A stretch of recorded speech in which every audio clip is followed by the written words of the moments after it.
जनगणना की एक ऐसी वीडियो जिसमें आप जानेंगे उस संपूर्ण डेटा को जो जनगणना के लिए आपको चाहिए। कोई भी एग्जाम आपका हो, एसएससी का, रेलवे का, या किसी भी स्टेट पुलिस या कोई भी स्टेट एग्जाम हो, ऐसा कोई डेटा नहीं होगा जो इस वीडियो के बाहर चला जाए।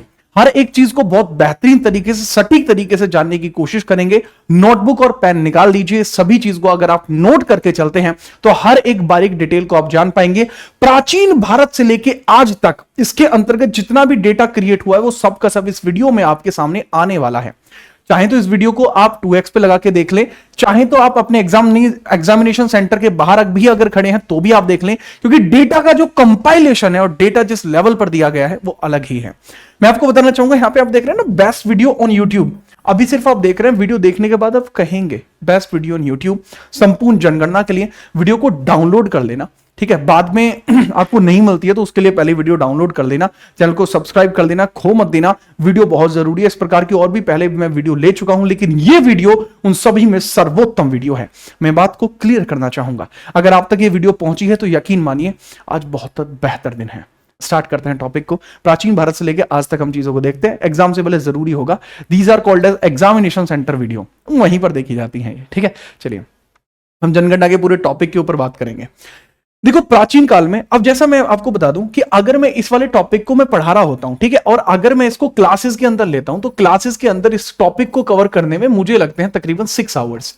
6 आवर्स का समय मुझे लगता है सेंसस को पूरा कराने में, क्योंकि फिर वो सभी एग्जाम्स के लिए होता है। पीएससी के लिए होता है, रेलवे के लिए होता है, and CGL mains and pre के लिए होता है, एंड सीडीएस वगैरह के लिए, यूपीएससी सबके लिए होता है। बट द पॉइंट इज कि मैं स्लाइड बेस्ड पैटर्न रखूंगा जो पूरी तरीके से आपके दिमाग को एकदम खोल के रख देगा। आपको सब चीजों के बारे में जानकारी मिलेगी और बड़े प्यार से, सटीकता के साथ हम पढ़ेंगे। यदि आप चाहेंगे कि सर इसको हैंड रिटन फॉर्मेट में भी लाइए, 6 घंटे का वीडियो भी डालिए, तो वो भी डल जाएगा। बट ये वीडियो बेस्ट है। I am स्टेटिंग this is best video. वो वीडियो क्लास के लेवल से अच्छा होता है कि हाँ बिल्कुल ही प्राइमरी तरीके से पढ़ रहे हैं तो ये बात है।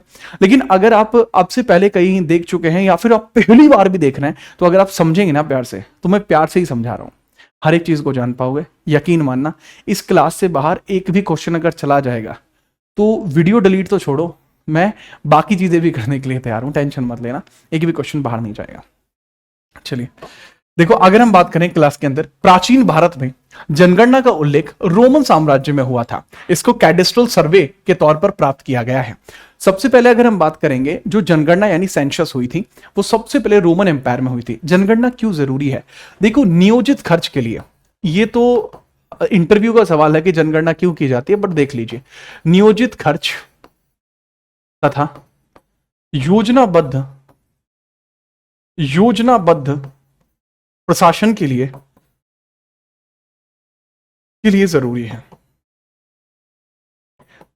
ठीक है। अगर आप चाहते हैं कि सेंसस का मेन निरीक्षण क्या है, तो नियोजित खर्चा अगर आपको करना है, सब कुछ अगर आपको प्लान्ड एक्सपेंडिचर आप करना चाहते हैं तो दैट इज नेसेसरी। और अगर आप योजनाबद्ध प्रशासन करना चाहते हैं यानी प्लान्ड एडमिनिस्ट्रेशन करना चाहते हैं तो भी जरूरी है। लेट सपोज आपको नहीं पता है कि आपके घर में कितने बच्चे हैं और आप मार्केट से आते हुए बिस्किट के 2 पैकेट ले आए, घर जाके पता लगा बच्चे तो 6 हैं, तो 2 बिस्कुटों की वजह से झगड़ा हो जाएगा। अगर आपको पता होता कि 6 ही बच्चे हैं और 6 ही बिस्किट लाते तो वो सबके सब खुश होते। इसी वजह से हर एक नागरिक का ब्यौरा अगर सरकार के पास होगा तो उसको पता है कि वो योजना कितने लोगों के लिए बनानी है। यही एक पॉइंट आता है कि सर जातिगत व्यवस्था या जातिगत जनगणना क्या वो भी जरूरी है? तो उसके लिए अगर आप वीडियो के लिए कमेंट करेंगे कि सर कास्ट बेस्ड सेंसस पे वीडियो लेकर आइए, तो वो भी आ जाएगी, आपकी कमेंट के ऊपर निर्भर होगी। बट अब हम इस वीडियो को शुरू करेंगे, बहुत प्यार से समझना। स्क्रीनशॉट और पीडीएफ दोनों ही आपको मिल जाएंगे हमारे Telegram channel Jeet Rana GS खास लोग से। Now we are starting this. तो बाबू, इन सभी चीजों की वजह से ऐसा नहीं है पहली बार इसकी जरूरत पड़ी, एंशिएंट टाइम पर जरूरत पड़ती थी। जब रोमन एम्पायर होता था तो कैडेस्ट्रल सर्वे से हमें पता लगा कि ऐसा होता है। अच्छा, मुगल काल में भी अबुल फजल के द्वारा जो आईने अकबरी लिखी गई है, जो आईने अकबरी अबुल फजल ने लिखी है, जो अकबरनामा का ही एक हिस्सा है, उसके अंतर्गत भी जनगणना का उल्लेख मिला है। दोनों चीजें इंग्लिश हिंदी दोनों में है, ठीक है। चलिए, इसके अलावा आधुनिक पद्धति से सर्वप्रथम जो जनगणना हुई थी वो 1749 में स्वीडन में हुई थी। जो एकदम लेटेस्ट और मॉडर्न वाले तरीके से हुई थी वो स्वीडन में हुई थी। राइट, कहां हुई थी? स्वीडन में। इसके अलावा जनगणना के इतिहास के अंदर एक और जरूरी चीज होती है कि संयुक्त राज्य अमेरिका ने 1790 में पहली बार दशकीय जनगणना की शुरुआत करी थी, जबकि इंडिया में यही दशकीय जनगणना ये स्टार्ट होती है 1881 में। 1881 में यह इंडिया में स्टार्ट हुई थी। इसके बारे में आगे मैंने चर्चा की है। इंग्लैंड में जनगणना का शुभारंभ 1800 से लेकर 1801 में हुआ था। और जब इंग्लैंड में शुरुआत हुई है तो हमारे ऊपर कॉलोनियल रूल चला करता था। 1765 के बाद से धीरे धीरे बंगाल और 1858 के बाद से धीरे धीरे पूरे भारत में कॉलोनियल रूल की स्टार्टिंग होती है। तो जो चीज इंग्लैंड में होगी वो चीज का इंपैक्ट इंडिया पे भी होगा, वो भले बैंकिंग हो, स्टॉक एक्सचेंज हो, सेंसस हो, रेलगाड़ी हो, वो सभी चीजों में होगा। अब हम बात करते हैं इंडिया के पर्सपेक्टिव में कि भाई आईने अकबरी में इसका पहला उल्लेख हमें देखने को मिला 1595 और 96 में, पहला पॉइंट। दूसरा आपको पता लगा स्वीडिश जनगणना होती है 1749 में, दूसरा पॉइंट। तीसरा पॉइंटर अभी तक हमने पढ़ा 1790 में अमेरिका में डिकेड सेंसस स्टार्ट होती है 10 वर्ष में एक बार। और उसके बाद अंग्रेजी जनगणना स्टार्ट होती है 1800 से लेकर 1801 में, चौथे नंबर का पॉइंट। ये सभी पॉइंटर्स जरूरी होंगे। इसके बाद हमें पता लगा कि भाई भारत में जनगणना का इतिहास किस तरीके से देखने को मिलता है। देखो जी, इंग्लैंड की जनगणना नीति को जेम्स प्रिंसैप ने पहली बार इलाहाबाद में प्रयोग में लाया। जो अब इंग्लैंड में कब शुरू हुई थी? 1800 से लेकर 1801 में इंग्लैंड में स्टार्ट हुआ। उसी नीति को जेम्स प्रिंसैप के द्वारा 1824 और बनारस में 1827 में जनगणना आयोजित की गई। पूछा जाए कि पहला सिटी जहां पर भारत में जनगणना हुई, इलाहाबाद 1824, दूसरा वाराणसी 1827, यहां पर यूज की गई। जेम्स प्रिंसैप वही व्यक्ति है जिसने सबसे पहले ब्राह्मी और खरोष्टी लिपि को पढ़ा था 1837 में, जो कि राजा अशोक से निर्भर करते हैं या डिपेंड करते हैं। किसी भारतीय शहर की पहली पूर्ण जनगणना हेनरी वॉल्टर ने करी थी, जो 1830 में ढाका वर्तमान बांग्लादेश में करवाई गई थी। पूर्ण जनगणना क्या होती है? देखो बाबू, ये तो हुई छोटी छोटी जनगणना, इसमें इलाहाबाद में बहुत स्पेसिफिक जनगणना की गई थी, इसको पूर्ण जनगणना नहीं कहा जाता। बट पहली बार जो पूर्ण जनगणना की जाती है वो हेनरी वॉल्टर करता है, जो 1830 में ढाका वर्तमान बांग्लादेश में करवाई गई थी। 1830 में ढाका वर्तमान बांग्लादेश में करवाई गई थी, ठीक है, याद रखना। भारत में पहली गैर तुलनीय जो अनियमित जनगणना थी 1872 में मेयो के शासनकाल में आयोजित होती है। अब मेयो ने क्या स्टार्ट करा, एक हमारे यहाँ वाइसरॉय हुआ करते हैं यार, ये जो 1858 है ना आपका, 1858 है आपका, 1858 है। तो यहां पर क्या होता है पता है, 1858 के अंदर भारत के अंदर स्टार्टिंग होती है वाइसरॉय पोस्ट की। क्या स्टार्ट होता है? वाइसरॉय पोस्ट की स्टार्टिंग होती है। तो एक वाइसरॉय भारत में हुआ करता था, वाइसरॉय मेयो। तो मेयो के द्वारा ही स्टार्टिंग की जाती है इंडिया के अंदर किस चीज की? भला गैर तुलनीय यानी अनियमित, कि भाई अब हम जनगणना कर लेते हैं, जब जरूरत होगी तब कर लेंगे। अच्छा, यहां पे एक पॉइंटर के साथ आपको एसएससी सीजीएल का मार्क दिखाई दे रहा है। इसका मतलब जानते हो, ये एसएससी सीजीएल में पूछा गया है, बात है समझ में, ये वहां पूछा गया था, ठीक है, याद रखिएगा। इसके बाद हम बात करें कि भारत में पहली नियमित यानी तुलनीय जनगणना, उसके बाद तुलनीय, ये कैसी है बाबू? अतुलनीय है, अनियमित है, अतुलनीय है। तो यह तुलनीय जो जनगणना हुई है वो 1881 में हुई थी, रीपन ने करी थी। अब सर समझ में नहीं आई बात, बाबू सुनो, जो मेयो ने स्टार्ट करी है वो 1872 में करी थी, वो इरेगुलर थी। लेकिन जो डिकैडिकल स्टार्ट की गई थी वह स्टार्ट करी थी किसने? रिपन ने करी थी। वो किसने करी थी? रिपन ने करी थी। पहले जनगणना आयुक्त का पूछा जा सकता है कि भाई पहले जनगणना आयुक्त कौन थे? जनगणना आयुक्त डब्ल्यूसी पैडॉन आपको देखने को मिलेंगे। डब्ल्यूसी पैडॉन आपको देखने को मिल जाएंगे, याद रखना। अब स्वतंत्र भारत की जो पहली जनगणना है वो 1951 में हुई थी। जनगणना आयुक्त श्री M.W.M. येट्स और ए गोपाला स्वामी थे। देखिए, M.W.M. येट्स आपको 1951 में देखने को मिल जाएंगे जनगणना आयुक्त, और इनके साथ थे R.A. गोपाला स्वामी। ये R.A. गोपाला स्वामी आपको देखने को मिल जाएंगे, जो भारत के अंदर पहले जनगणना आयुक्त रहे हैं। इंपोर्टेंटली इनके बारे में याद रखेंगे। अभी तक जो हमने देखा फटाफट हम उसको रिकॉल करते हैं बड़े प्यार से। सबसे पहले इलाहाबाद की जनगणना 1824 में हुई थी, प्रिंसैप ने कराई थी। इसके बाद बनारस की जनगणना 1827-28 में हुई थी, ये भी प्रिंसैप ने कराई थी। इसके बाद ढाका में पूर्ण जनगणना हुई थी, जो एसएससी सीजीएल में पूछा गया सवाल है, ये 1830 में हुई थी और ये हेनरी वॉल्टर ने कराई थी। उसके बाद भारत में गैर तुलनीय इरेगुलर जो जनगणना है वो भैया आपकी 1872 में हुई थी, जो कि आपकी कराई थी जो है आपकी मेयो ने कराई थी, याद रखेंगे, ठीक है। इसके अलावा जो पहली तुलनीय जनगणना हुई थी वो रिपन ने कराई थी, इसके बारे में भी आप थोड़ा सा याद रखेंगे, रिपन ने कराई थी। और स्वतंत्र भारत की पहली जनगणना 1951 में आपको देखने को मिल जाएगी। येट्स इसके अंदर और गोपाला स्वामी जो है इसके अंदर हेड थे। क्या आपको बात समझ में आई? हाँ सर, ये सारी टेक्निकल बातें हमें समझ में आ गई, आपने रिविजन भी करा दिया। आगे बढ़ते हैं। तो वर्तमान जनगणना जो आपको देखने को मिलती है 15वीं जनगणना एवं स्वतंत्र भारत की 7वीं जनगणना है, 21वीं शताब्दी की दूसरी जनगणना है। कौन सी जनगणना की बात कर रहे हैं? हम वर्तमान जनगणना की बात कर रहे हैं, ठीक है, याद रखिएगा। इसके अलावा मुझे नहीं लगता कोई दिक्कत है। इसका मंत्रालय क्या है? ये जो जनगणना आती है वो किस मंत्रालय के अधीन आती है? होम मिनिस्ट्री के अधीन आती है। और वर्तमान में जो होम मिनिस्टर हैं, वर्तमान में जो होम मिनिस्टर आपको देखने को मिल रहे हैं, दैट इज गृह मंत्री अमित शाह। वो अमित शाह आपको देखने को मिलते हैं, अमित शाह आपको देखने को मिल जाते हैं। वर्तमान में कौन है बाबू? अमित शाह आपको देखने को मिल जाते हैं। संविधान की 7वीं अनुसूची के तहत संघ सूची का एक विषय होता है, याद रखिएगा। देखो संविधान की जो 7वीं अनुसूची होती है इसमें 3 लिस्ट होती हैं, 3 लिस्ट इसके अंदर होती हैं। सेंट्रल लिस्ट होती है, स्टेट लिस्ट होती है और कॉनकरेंट लिस्ट होती है, कॉनकरेंट लिस्ट होती है।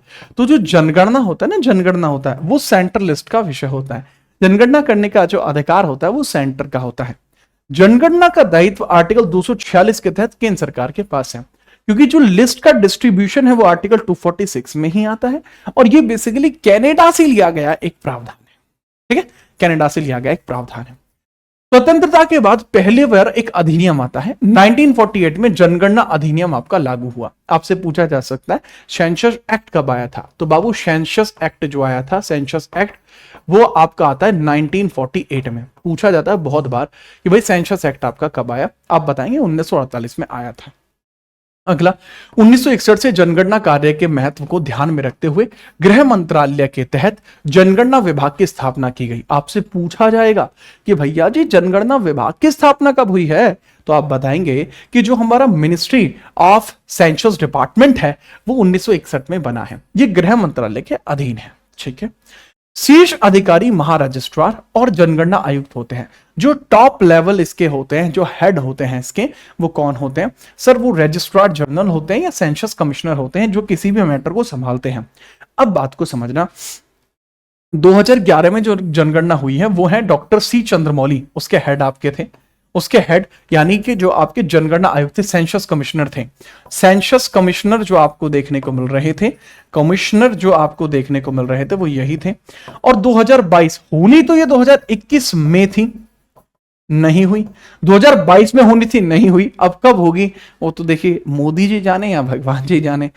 बट उस समय जो अध्यक्ष बनाए गए थे वो मृत्युंजय कुमार नारायण को बनाया गया था। बट वर्तमान तक यह जनगणना पूरी नहीं हुई है।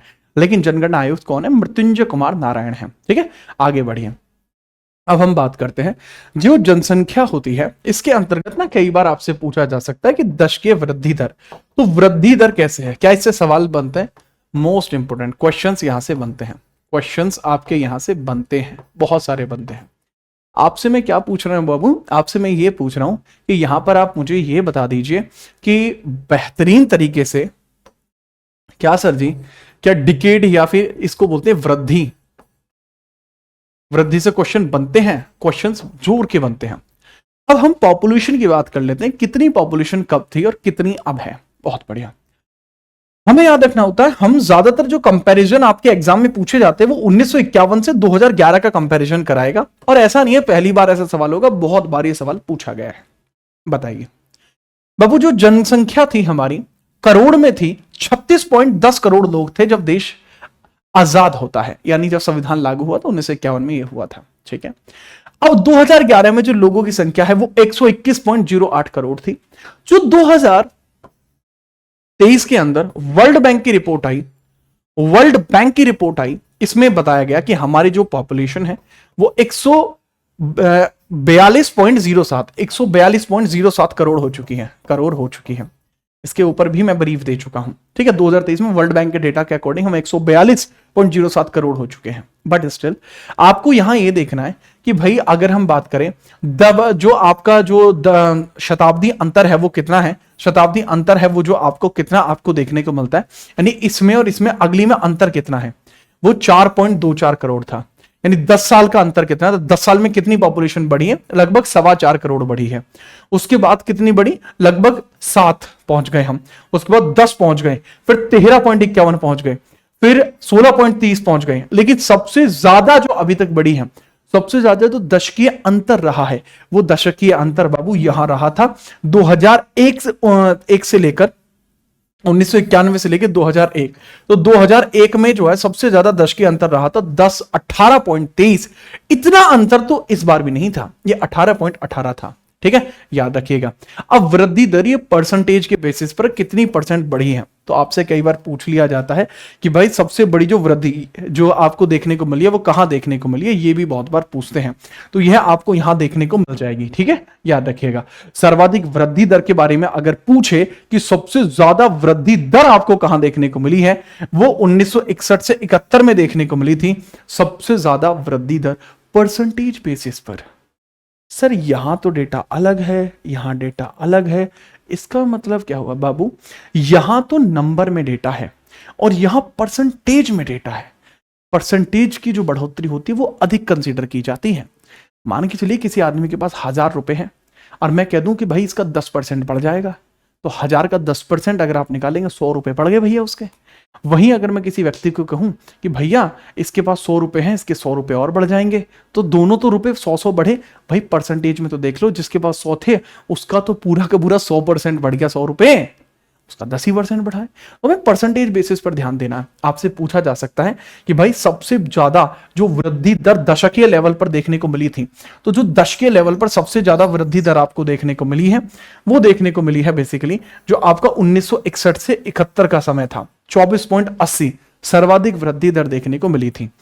वहीं अगर मैं बात करूं, अगर एक मात्र दशक जिसमें जनसंख्या घटी हो तो वो 1921 का दशक था। 11 से लेके 21 सबसे मतलब जनसंख्या घटी है इसमें, बढ़ने की बजाय। ऐसा पहली बार हुआ था, मुझे लगता है ऐसा आखिरी बार भी हुआ था, उसके बाद कभी ऐसा हुआ नहीं। अच्छा, अब हम बात करते हैं, भारत मुख्य रूप से ग्रामीण देश है। भारत कैसा है? भारत मुख्य रूप से ग्रामीण देश है। कुल गांव कितने? 6,40,930 गांव हैं। 2011 के अनुसार 68.9% जनसंख्या गांव में रहती है। 1901 की जनसंख्या में 23.8 लाख करोड़ थी। ठीक है, ओके। 1951 तक जनसंख्या बढ़कर 36.10 करोड़ हो गई थी। ओके, स्वतंत्रता से पहले 50 वर्षों में जनसंख्या 12.3 करोड़ की वृद्धि हुई थी। इसके बारे में हम बात कर चुके हैं। 1951 से 2001 तक जनसंख्या में 66.7 करोड़ की बढ़ोतरी हुई है, बात कर चुके हैं। 2001 में जनसंख्या 102.87 करोड़ थी, बढ़िया। 2011 तक जनसंख्या बढ़कर 121.08 करोड़ हो चुकी है। वर्तमान दशक की वृद्धि 17.70 है और वार्षिक वृद्धि दर 1.64 है। रेगुलरली हम एक साल में कितना बढ़ जाते हैं? 1.64% हम बढ़ जाते हैं। ये जो डेटा पीछे मैंने आपको टेबल दिखाई है, इसी टेबल का एक मतलब आप कह सकते हैं डेवलप्ड फॉर्म है। बट आप इसमें याद रखना, भारत मुख्य रूप से ग्रामीण देश है, ये जरूर याद रख लेना। और देश में कुल 6,40,000 गांव है, ये भी याद रख लेना। 2011 के अनुसार हमारी जो जनसंख्या गांव में इतनी रहती थी। ये चीज आपको 3 याद रखनी है, बाकी का पुराना डेटा ही है। ठीक है, 3 चीज याद रख लेना। इंग्लिश इसका सेम चीज का इंग्लिश में डेटा। ठीक है, अब बात को समझना। 1911 से 21 के दशक में जनसंख्या में कमी देखने को मिली थी, जो सबसे कम थी। 1921 के बाद देश की जनसंख्या में तेजी से वृद्धि हुई है। इस कारण से जनसंख्या इतिहास में इसको महान विभाजन दिवस भी बोलते हैं।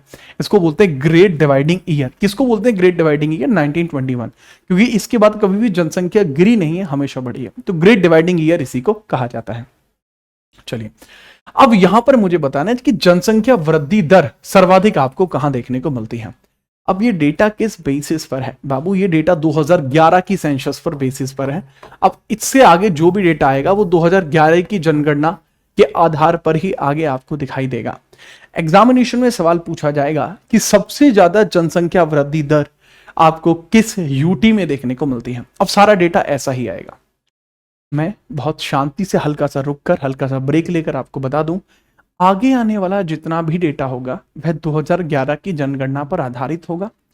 कृपया करके इसको बहुत ध्यान से आप समझिएगा, ये सवाल पेपर में आते हैं। जैसा मैंने आपको बताया कि भैया राज्य केंद्र शासित प्रदेश के मामले में अगर बात करूंगा, सबसे ज्यादा 5 ऐसी जगह कौन सी हैं जहां पर आपको देखने को मिलता है जनसंख्या वृद्धि सबसे ज्यादा हुई है। सबसे ज्यादा जनसंख्या वृद्धि दर अकॉर्डिंग टू द परसेंटेज, ये सबसे ज्यादा दादर नगर हवेली में हुई है परसेंटेज में। दमन दीव में हुई है 53.76, फिर पुडुचेरी, फिर मेघालय, फिर अरुणाचल प्रदेश। अगर आपसे पूछ ले सबसे ज्यादा जो वृद्धि दर है वह किसी राज्य की देखने को किसको मिलती है, तो राज्य के लेवल पर मेघालय के अंदर सबसे ज्यादा वृद्धि दर आपको देखने को मिलेगी। लगभग 27% वृद्धि हुई है। स्टेट के मामले में मेघालय ऊपर आएगा एंड यूटी के मामले में दादर और नगर हवेली। याद रखेंगे, बढ़िया। न्यूनतम दशकीय वृद्धि किसकी हुई है? एकमात्र ऐसा नागालैंड है जहां वृद्धि होने की बजाय गिर गई। यह एक राज्य है। एक स्टेट होगा। मैंने आपसे सवाल पूछा कि ऐसा कौन सा राज्य हो जाएगा जहां सबसे कम वृद्धि हुई है, तो भाई वह नागालैंड होएगा। यहां कमी आई है, वृद्धि की जगह कमी आई है। यूटी अगर मैं पूछ लेता तो लक्षद्वीप होता, यहां क्योंकि 6.3% की वृद्धि है, यूटी के मामले में सर्वोत्तम होगा। ठीक है, आगे बढ़ेंगे। अगला प्रशासनिक आंकड़ों की बात करते हैं। ठीक है, चलो प्रशासनिक आंकड़ों की बात करते हैं कि भैया कितनी कितनी जगह आपको देखने को मिलता है मैटर। ठीक है, कितनी कितनी जगह आपको देखने को मिलता है मैटर। कुल राज्य और केंद्र शासित प्रदेश अपने कितने हैं वो हम देख लेते हैं। कुल राज्य या केंद्र शासित प्रदेश आपको कितने कितने देखने को मिल जाते हैं। ठीक है, चलो बहुत प्यार से समझने की कोशिश करना। जैसे कुल राज्य 28 राज्य आपको देखने को मिलते हैं, 28 स्टेट आपको देखने को मिलते हैं, 28 राज्य। और यूटी कितने, 8। ठीक है, 28 राज्य और 8 यूनियन टेरिटरी आपको देखने को मिलते हैं। तो भैया ये आपको देखने को मिलते हैं 36। ठीक है, ये आपको देखने को मिलते हैं 36, याद रखेंगे, बढ़िया। जिलों की संख्या अगर हम बात करेंगे, भैया वहां 35 क्यों थे, यहां 35 क्यों थे सर, यहां 35 क्यों लिख दिया आपने बाबू? जबकि ये कैलकुलेशन हुई थी ना 2011 में, तब तेलंगाना नहीं था, तेलंगाना बना है बाद में। तो शुरुआत में यानी उस समय 2011 में तो आपको देखने को मिल जाएगा ये, लेकिन वर्तमान में 36 है। ओ हाँ सर, याद आ गया, तेलंगाना तो 2 जून 2014 में बना था। बिल्कुल सही बात। और ये पॉपुलेशन का जो सेंसस हुआ है वो कब हुआ है, 2011 में हुआ। क्या लगा, हाँ सर सही बात है। मैं बहुत बढ़िया बेटे, आगे बढ़ते हैं। जिलों की संख्या उस समय 640 थी। ठीक है, उप जिलों की संख्या 5924 थी। ठीक है, नगरों की संख्या उधर 7933 थी। वैधानिक यानी रजिस्टर्ड नगरों की संख्या 4041 थी। जनगणना में नगरों की संख्या 3892 थी और ग्रामों की संख्या 6.41 लाख थी। यह क्वेश्चन आपका यूपी लेखपाल में पूछा गया है। ठीक है, याद रखिएगा। तो सवाल बहुत बार पूछे जाते हैं। आगे बढ़ते हैं, चलिए। तो भैया भारत में प्रशासनिक संरचना के बारे में मैंने आपको यहां पर भी बताने की कोशिश करी है। ये बेसिकली ये क्या है, ये हमारे लिए डिजिटल फाइल का काम करता है। ये डिजिटल फाइल का हमारे लिए काम करता है, आपको दिखाई दे रहा होगा। आप चाहें तो इसका भी स्क्रीनशॉट ले सकते हैं। जैसे नगरों की बात करें, प्रशासनिक संरचना की बात करें अगर हम, तो इसी में आपको बहुत कुछ समझ में आएगा। जैसे पूछा जा सकता है भारत के अंदर नगर कितनी है, नगरों की संख्या 7933, वैधानिक यानी रजिस्टर्ड 4041, जनगणना नगर 3892, उपजिले कितने 5924, जिनको कई बार ना हम तहसील बोल देते हैं, वो उपजिले कहलाते हैं। फिर राज्य यूटी आपको देखने को मिलते हैं, वर्तमान में 36 हैं, जब पहले सेंसस हुई थी तो 35 थे। जिलों की संख्या 640 है और ग्रामों की संख्या 6.41 आपको देखने को मिल जाएगी। अब हम अगले डेटा पर चलते हैं। मेरे ख्याल से ये डेटा आपने देखा होगा।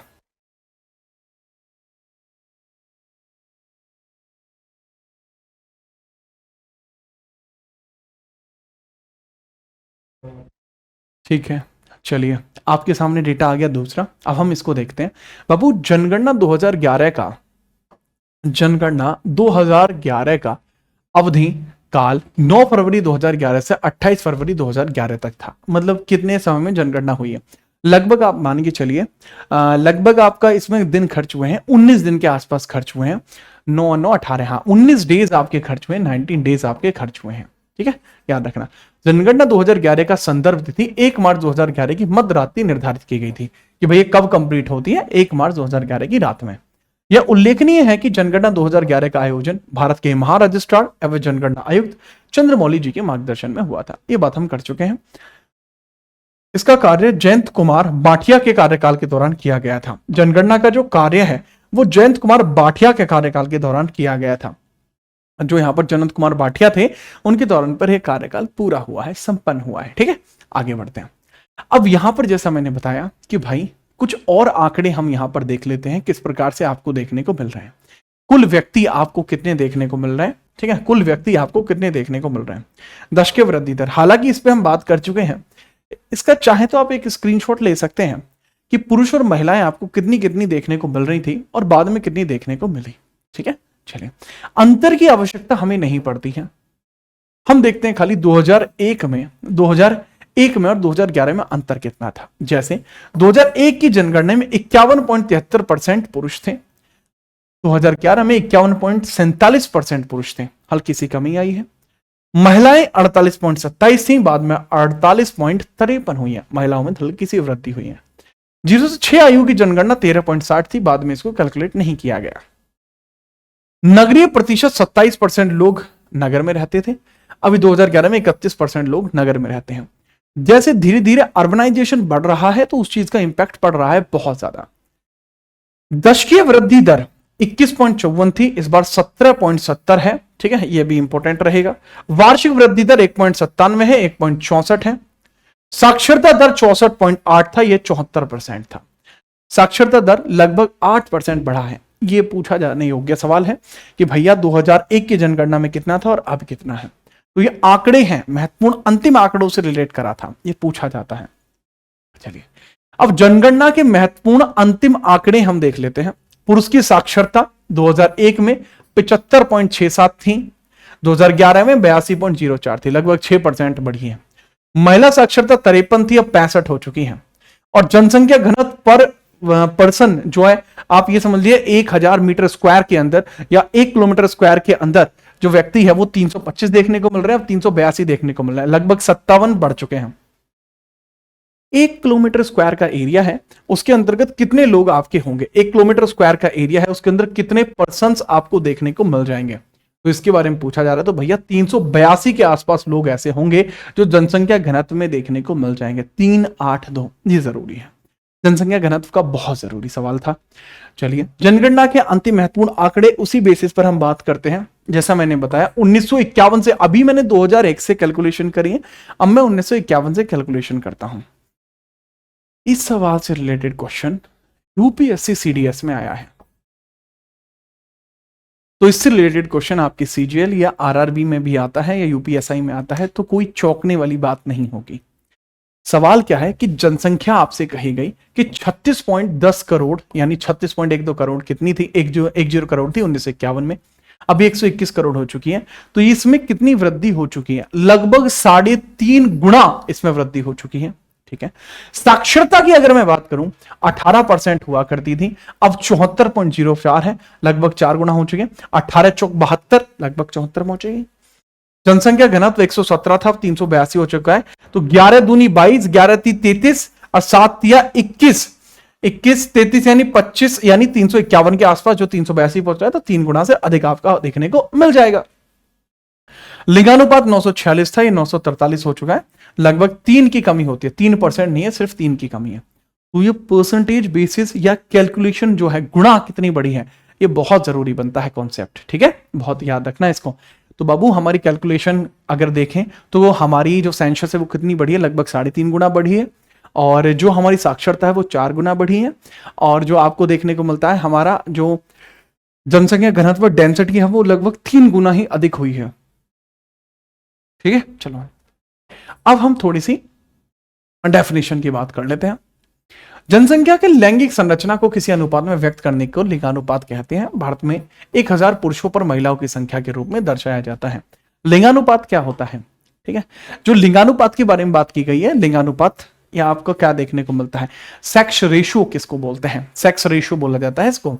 सेक्स रेशियो क्या होता है, यानी 1000 पुरुषों पर कितनी महिलाएं हैं, वो सेक्स रेशियो होता है। इस बार 300 जो आपका सेक्स रेशियो है उसके बारे में आगे चर्चा कर रहे हैं। यहां पे देखिए 2011 की नवीनतम जनगणना के अनुसार देश का लिंगानुपात 943 है, जो दर्शाता है कि भारत में पुरुषों की तुलना में महिलाओं की संख्या कम है। 1000 पुरुष है तो 943 महिलाएं हैं। कुछ अपवादों को छोड़कर 1901 से लिंगानुपात में कमी का रुझान देखने को मिला है। 1901 में लिंगानुपात 972 था, 1941 तक यह लगातार कमी आई। 1951 में 1 अंक, 1981 में 4 अंक, 2001 में 6 अंक और 2011 में 10 अंक की वृद्धि देखी गई। लेकिन अन्य दशकों में इसमें गिरावट का रुख रहा है। 1991 में लिंगानुपात सबसे नीचे 927 पर देखा गया था। लिंगानुपात सबसे कम कब था? 1951 में 927। सर्वाधिक कब था? सर्वाधिक की चर्चा इसके अंतर्गत की गई है 1901 में, जो कितना था 972 था। वर्तमान में कितना 943 है, ठीक है सर। ये इंग्लिश में दिया गया है, सेम कॉन्सेप्ट। इसके बाद हम बात करते हैं इसी के आधार पर लिंगानुपात कब कहां कैसा देखने को मिला, सेक्स रेशियो कब कहां कैसा देखने को मिला। Sex ratio sir, sex ratio पे अगर चर्चा करोगे 1901 में लिंगानुपात 992 था, ठीक है, याद रखिएगा। जो मैक्सिमम था, मैक्स आपको देखने को मिल जाएगा जबकि वहीं अगर मैं बात करूं 2011 में ये 943 था, जो आपका सबसे कम देखने को मिल जाएगा। ठीक है, सबसे कम आपको देखने को मिल जाएगा। बाबू ये गलत है, 972 होना चाहिए ये। ठीक है, मैं वही कह रहा कि यार 992 तो कभी गया ही नहीं, इंडिया तो कभी इतना डेवलप ही नहीं हो पाया। ठीक है, चलो, जैसा मैंने बताया, अब शीर्ष 5 राज्य जिनका लिंगानुपात बहुत बढ़िया है, सबसे बेहतरीन लिंगानुपात वाले राज्य कौन से हैं, क्योंकि राज्य से हमें कैलकुलेशन करनी पड़ेगी, एग्जाम में यही सवाल आते हैं। तो सबसे बेस्ट स्टेट जहां का लिंगानुपात सबसे बढ़िया है, जिसकी साक्षरता सबसे बढ़िया है, केरल, 1084 लिंगानुपात है, 1000 पुरुषों पर 1084 महिलाएं। तमिलनाडु में 996 देखने को मिलता है, आंध्र प्रदेश में 993 देखने को मिलता है, छत्तीसगढ़ में 1991 देखने को मिलता है, 991, और मेघालय में 989 देखने को मिलता है। टॉप पे है केरल। ठीक है, याद रखना। नीचे से अगर हम बात करेंगे, सबसे बेकार जो है वो हरियाणा इसमें देखने को मिल जाएगा। हरियाणा में सबसे कम महिलाएं हैं 1000 पुरुषों पर। सेकंड पे जम्मू कश्मीर, तीसरे पे सिक्किम, उसके बाद पंजाब और उत्तर प्रदेश में 912। उत्तर प्रदेश में कहीं बेहतर नहीं है इस मामले में। अगर यूटी की बात करेंगे तो भाई पुदुचेरी आपको देखने को मिल जाएगा टॉप पर, पुदुचेरी आपको देखने को मिल जाएगा, लेकिन केरल इससे भी ऊपर आपको देखने को मिल जाएगा। इसके बाद हम बात करें न्यूनतम लिंगानुपात वाले जो जिले हैं, केंद्र शासित प्रदेश है न्यूनतम लिंगानुपात वाले, दमन और दीव देखने को मिल जाएगा, जो 618 लिंगानुपात है। अगर मैं बात करूं टॉप लेवल के जो डिस्ट्रिक्ट आपको देखने को मिलते हैं, शीर्ष डिस्ट्रिक्ट आपको जो देखने को मिलते हैं, शीर्ष डिस्ट्रिक्ट जो आपको देखने को मिलते हैं, वो माहे है। माहे है, माहे जो पुदुचेरी का डिस्ट्रिक्ट है, यहां सबसे ज्यादा 1176 लिंगानुपात है, 1000 पुरुषों पर 1076 महिलाएं हैं। और अल्मोड़ा है दूसरे नंबर पे, 1139 है। और सबसे खराब जो न्यूनतम जिले हैं वो दमन है, दमन में 533 पुरुष हैं, और लेह में 583 पुरुष हैं। ठीक है, सबसे खराब है दमन, सबसे बेहतर है माहे। ठीक है, लिंगानुपात के मामले में। आगे बढ़ते हैं, जैसे 0 से 6 आयु वर्ग के जो लिंगानुपात वाले राज्य हैं वो कौन से देखने को मिलते हैं। ये डेटा बहुत स्पेसिफिक हो जाएगा, बट याद रख सकते हैं कि भाई 0 से 6 आयु वर्ग के जो लिंगानुपात वाले राज्य हैं वो अरुणाचल है 972 में, सेकंड मिजोरम है। ठीक है, याद रखने का। 0 से 6 में न्यूनतम वाले राज्य हैं, इसमें भी हरियाणा टॉप पर है कि कब सबसे कम छोरियां कहां पर हैं। छोरियां यानी 0 से 6 वर्ष की जो लड़की हैं वो सबसे कम कहां पर है, हरियाणा में। सबसे ज्यादा आपको कहां देखने को मिलती है, अरुणाचल में। ठीक है, हरियाणा में सबसे कम है, 834 लिंगानुपात इनका देखने को आपको मिल जाएगा। शीर्ष केंद्र शासित प्रदेश में बात करूं, अंडमान एंड निकोबार आपको देखने को मिलता है, 968 पर देखने को मिल जाएगा अंडमान एंड निकोबार। शीर्ष केंद्र शासित प्रदेश है, सबसे ज्यादा 0 से 6 वर्ष की लड़कियां देखने को मिलती हैं। सबसे खराब जो है वो दिल्ली आपको देखने को मिल जाएगा, यूटी 871 आपको यहां देखने को मिल जाएगा। अब इसके बाद हम आगे देखते हैं साक्षरता दर के बारे में। साक्षरता दर के बारे में हम बात करते हैं। साक्षरता दर सबसे पहले होती क्या है? देखो, साक्षरता दर होती क्या है, मतलब जिसको लिखना या पढ़ना आता हो, बस इतना ही क्राइटेरिया है। अब इसके बारे में समझना, साक्षरता को विकास और मानव विकास की गुणवत्ता का एक महत्वपूर्ण संकेतक माना जाता है। ये तो बहुत बढ़िया बात है। अच्छा, पहले ना साक्षरता को जो निकाला जाता है वो, लेकिन उसी को निकाला जाता है वो 7 ईयर्स या प्लस का हो। जो 7 ईयर या प्लस का है, जो लिख पढ़ सकता है, वही साक्षरता के लिए एलिजिबल होगा, उसी की साक्षरता निकाली जाएगी, उससे कम की नहीं निकाली जाएगी। अब 1951 में भारत की साक्षरता 18.33 थी, जो 2001 में बढ़कर 64 हो गई, लेकिन अभी 2011 की जनगणना में बढ़कर यह 74.04 पहुंच चुकी है, जो अच्छा खासी बढ़ोतरी है। याद रखेंगे, बेहतरीन। उल्लेखनीय है कि साक्षरता में 8.16% की वृद्धि के साथ साथ 2011 की तुलना में साक्षर जनसंख्या में भी 36% की वृद्धि हुई थी, जो काफी अच्छा है। अभी मैंने बताया, यह जानना महत्वपूर्ण है कि साक्षरता की गणना 7 वर्ष से अधिक आयु के लिए की जाती है। जो लिखने में और अपना नाम पढ़ने में सक्षम है वो साक्षर माना जाएगा। अब साक्षरता में जैसे मैंने बताया, 1951 में 18% लोग साक्षर थे, 2001 में 64% हुए, 2011 में 74.04% साक्षर हुए। इसके बाद हमें देखने को मिलता है, सेम चीज आपको इंग्लिश में लिखी देखने को मिल जाएगी, स्क्रीनशॉट ले सकते हैं। नेक्स्ट है भाई, जैसे मैंने बताया 1971 तक साक्षरता का आधार 5 वर्ष का था, लेकिन 1971 से आधार वर्ष 7 वर्ष का कर दिया गया। शुरुआत में आधार वर्ष कितना था, वो 5 इयर्स था, अब वह बढ़ाकर कितना कर दिया गया, 7 इयर्स कर दिया गया। लिटरेसी रेट शुरुआत में 2011 के अंदर जो देखने को मिलता है वो 5 इयर्स देखने को मिलता है, लेकिन 2000 मतलब शुरुआत में 1971 तक 5 इयर्स था बेस, कि भाई जो 5 साल से ऊपर है उसके ऊपर साक्षरता काउंट कर लो। लेकिन बाद में 1971 के बाद इसको कितना कम कर दिया गया 7 इयर्स, कि भाई 7 इयर्स होगा अभी। ठीक है, चलो अब अगर मैं बात करूं जो वृद्धि हुई है, यही सवाल जो है बाबू आरआरबी एनटीपीसी में आ चुका है। आरआरबी एनटीपीसी में क्वेश्चन जो है आ चुका है। इसके बारे में समझना कि पुरुष जो थे पहले इतने थे, बाद में इतने हुए साक्षरता में, तो ये 29% वृद्धि हुई है। महिलाओं में 46% वृद्धि हुई है और ओवरऑल 36% वृद्धि हुई है। ये वृद्धि क्या है, बात को समझो कि पहले जितने पुरुष पढ़ सकते थे अब उससे 29.15% पुरुष अधिक पढ़ सके हैं। ओवरऑल की बात करूं तो 36% जो है ओवरऑल बढ़ी है और महिलाएं जो पढ़ी हैं वो 46.67% बढ़ी हैं। ये मैच ये आया था उसमें फिलअप में, तो महिलाएं ज्यादा बढ़ रही थी तो बच्चों को अजीब लगा था, बट एग्जैक्टली वो सही था कि महिलाएं जो हैं वो साक्षरता जो पॉपुलेशन में वो ज्यादा बढ़ी है, क्योंकि महिलाओं के ऊपर बहुत ज्यादा इनके एम्पावरमेंट पे काम चल रहा है। चलिए अब मैं भारत के शीर्ष 5 साक्षरता वाले राज्यों की बात करूं तो सबसे ज्यादा साक्षर है अपना केरल, जिसमें 94% जो लोग हैं वो साक्षर हैं। इसके अलावा Mizoram, then Goa, then Tripura, then Himachal. सबकी याद नहीं रखनी, शुरुआत के टॉप 2 याद रखो, केरल एंड मिजोरम, ठीक है, याद रखिए। अगर नेक्स्ट में यूटी की बात करूं सबसे ज्यादा साक्षरता का लक्षद्वीप और सेकंड पे दमनदीप, 2 का याद रखो। इसके बाद मैं बात करूं कि सबसे कम जनसंख्या कहां पर है। सबसे कम जनसंख्या क्या पूछा गया है, वो 76.2 जनसंख्या आपको दादर एंड नगर हवेली में देखने को मिलेगी। अब इसके अंदर अगर मैं बात करूं वृद्धि प्रतिशत हो जाएगा, ये तो वृद्धि प्रतिशत की जगह हम देख लेते हैं कि लोएस्ट राज्य कौन सा, लोएस्ट स्टेट आपको कौन सा देखने को मिल जाएगा। और लोएस्ट स्टेट जिसमें सबसे कम साक्षरता है वो बिहार है। बिहार में अगर मैं बात करूं 61.80 61.80 आपको देखने को मिलती है पॉपुलेशन जो है वो साक्षर है, जो सबसे कम है। और यूटी में दादर और नगर हवेली है। अच्छा, अगर वृद्धि की बात करूं 2001 से 2011 के अंदर जो जनसंख्या वृद्धि है, साक्षर जनसंख्या वृद्धि है, तो बाबू वो सबसे ज्यादा साक्षर जनसंख्या वृद्धि है 109 दादर और नगर हवेली। बिहार में भी ठीक ठाक जनसंख्या के अंदर वृद्धि हुई है, वो 74% जो पॉपुलेशन है बिहार की वो बढ़ी है। तो काफी बड़ा नंबर यहां देखने को मिलेगा, बिहार में सबसे ज्यादा बढ़ी है। अब मैं बात करूं पुरुष साक्षरता सबसे ज्यादा कहां पर है। पुरुष साक्षरता कि भाई मेल कैंडिडेट है, पढ़ सकते हैं, वो भी केरल में है, ओवरऑल भी केरल में, पुरुष भी केरल में है, ठीक है। अब मैं बात करूं, मैंने आपको ओवरऑल तो बताया बिहार का 61.80, बट मेल कैंडिडेट कितने पढ़े लिखे हैं, 71% है, जो सबसे कम है क्रम के हिसाब से, सबसे कम है, इससे नीचे कोई नहीं है। देन इससे ऊपर है अरुणाचल है, देन आंध्र है, मेघालय है, झारखंड है। नेक्स्ट अगर महिलाओं की साक्षरता की बात करूं, यहां 51.5 आपको देखने को मिल जाएगा महिलाओं की साक्षरता बिहार में।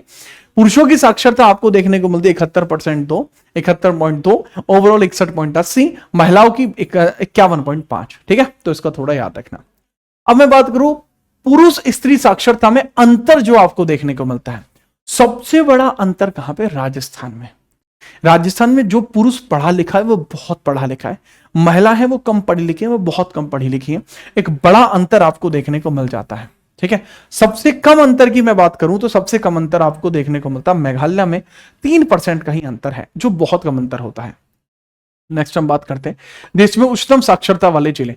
सबसे बेहतरीन जिला जिसमें साक्षरता बहुत बड़े लेवल पर है वो सरचिप है, जो मिजोरम है, 98.76% लोग यहां पर साक्षर हैं। सबसे कम साक्षरता वाला राज्य अलीराजपुर है, जो कि मध्य प्रदेश में है, जहां 37% साक्षर है। बीजापुर है छत्तीसगढ़ में, 41.58% लोग यहां साक्षर हैं।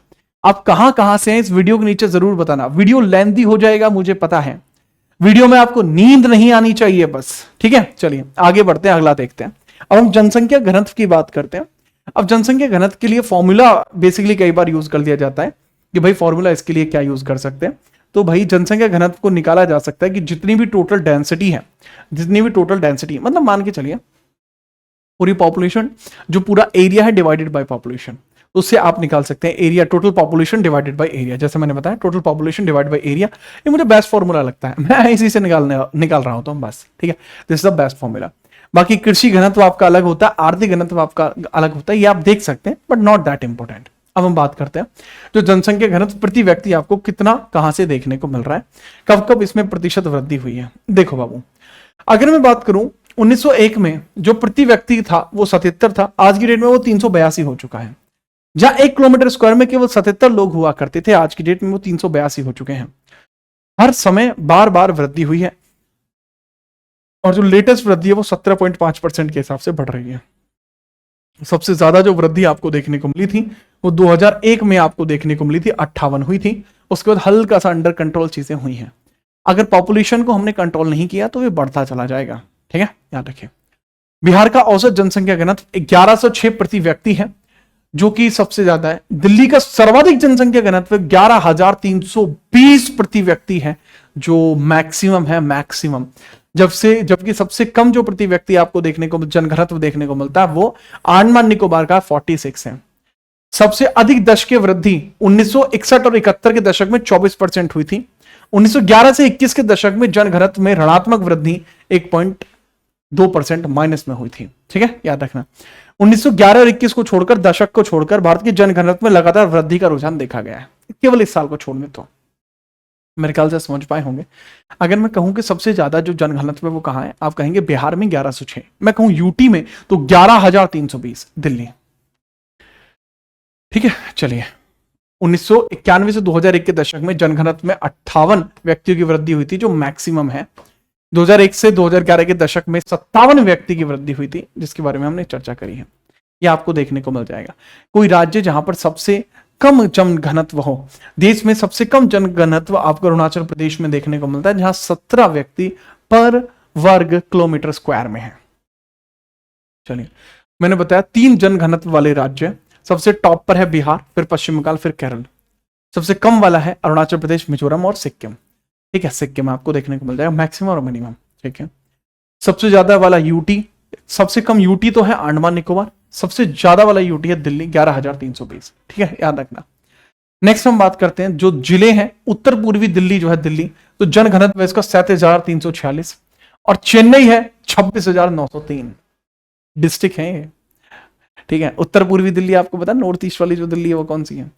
वो आपने हाथीराम चौधरी जानते होंगे आप, हैं, पाताल लोक, बस वही है। तो ठीक है, याद रखना। आगे हम देखते हैं, इसके बाद हम देखते हैं कि अनुसूचित जातियों के संदर्भ में कई बार इसके अंतर्गत बातें की जाती हैं। तो अनुसूचित जाति शब्द का जो प्रथम प्रयोग है वो भारत सरकार अधिनियम 1935 में पहली बार किया गया। इसे भारत संविधान के अनुच्छेद 341 में औपचारिक रूप से उल्लेखित किया गया है। यह एक विधिक जातीय समूह है, जिसे वर्तमान में 1108 ऐसी जातियां हैं जो इसमें शामिल हैं। आर्थिक और सामाजिक दृष्टि के दृष्टिकोण से समूह लगभग समान होता है। ठीक है, लगभग समान होता है। इनमें से 81.28% लोग ग्रामीण क्षेत्रों में निवास करते हैं। एससीज की बात यहां पर चल रही है। ठीक है, जानकारी 341 आर्टिकल में दी गई है। भारत सरकार अधिनियम 1935 में इनका जिक्र भी है। ये सब चीज बातें बताई गई हैं। आगे बढ़ते हैं। स्वतंत्रता के समय भारत में अनुसूचित जातियों की जनसंख्या 5.17 करोड़ थी। 1981 में बढ़कर 10.47 करोड़ हुई। 1991 में 13.82 और 2001 में 16.66 करोड़ हो गई। ठीक है, याद रखना। तो इनके बारे में ही बात की जा रही है। ठीक है, इनके बारे में ही बात की जा रही है। 2001 में अनुपात 16.2 था, 1991 की तुलना में 20% अधिक। तो एससी क्लास काफी ज्यादा बढ़ती जा रही है। ठीक है, याद रखना, याद रखो। अब ये कई बार आपसे पूछा जाएगा, ये सारी ऐसी कैटेगरी के मैंने एक ही जगह लिख दिए हैं। जैसे जनसंख्या 2011 में जनगणना के अनुसार 20.14 करोड़ आपको जनसंख्या देखने को मिल जाएगी। टोटल हमारी पॉपुलेशन का 16.6 करोड़ एससी है। दशकीय वृद्धि की बात करूं, 2001 से 2011 के अनुसूचित जातियों का दशकीय वृद्धि 20.8 है। 2001 से लेकर 11 तक जो अनुसूचित जातियां शेड्यूल कास्ट हैं वो कितना बढ़ रही हैं? 20.8% बढ़ रही हैं। सर्वाधिक जनसंख्या उत्तर प्रदेश में है, न्यूनतम जनसंख्या मिजोरम में है। प्रतिशत पंजाब में सर्वाधिक प्रतिशत है, 31.9% एससी है पंजाब में परसेंट के हिसाब से। न्यूनतम परसेंटेज भी मिजोरम में है, लगभग 0.1% यहां एससी है। कोई अनुसूचित जाति नहीं है अरुणाचल प्रदेश में, कोई शेड्यूल क्लास नहीं है। नागालैंड में, अंडमान निकोबार में, लक्षद्वीप में कोई भी एससी कैटेगरी का नहीं है। लिंगानुपात, अनुसूचित जातियों का लिंगानुपात 945 है, जो 2001 में 936 था, 9 अधिक हुआ है। लिंगानुपात उच्चतम केरल में सर्वाधिक अनुसूचित जाति का लिंगानुपात है और मिजोरम में न्यूनतम देखने को मिलता है, क्योंकि है ही नहीं मिजोरम में। ये कुछ भारत में अनुसूचित जातियों के लिंगानुपात की बात की गई है। शुरुआती तौर पर लिंगानुपात कैसे था या जितने भी पॉइंटर्स हैं वो किस प्रकार से आपके देखने को मिल जाएंगे। एक टेबल है, एक टैबुलर फॉर्मेट है जो आपको याद रखने में मदद करता है। जैसे कुल जनसंख्या का प्रतिशत 16.6% है, दशकीय वृद्धि 20.8% है। पंजाब में उच्चतम प्रतिशत 31.9 है, मिजोरम में न्यूनतम प्रतिशत 0.1 है। 2011 में लिंगानुपात 945 और 2001 में लिंगानुपात 936 आपको देखने को मिलता है। ठीक है, याद रखिएगा। आगे हम देखते हैं शीर्ष 3 अनुसूचित जाति जनसंख्या वाले राज्य यूटी। 3 ऐसे राज्य या यूटी, 3 ऐसे राज्य या यूटी जहां पर सबसे ज्यादा अनुसूचित जाति है। मैंने बताया सबसे टॉप पर आपको देखने को मिल जाएगा उत्तर प्रदेश, जहां पर आपको 4,13,57,603 आपको देखने को मिल जाएंगे शेड्यूल कास्ट।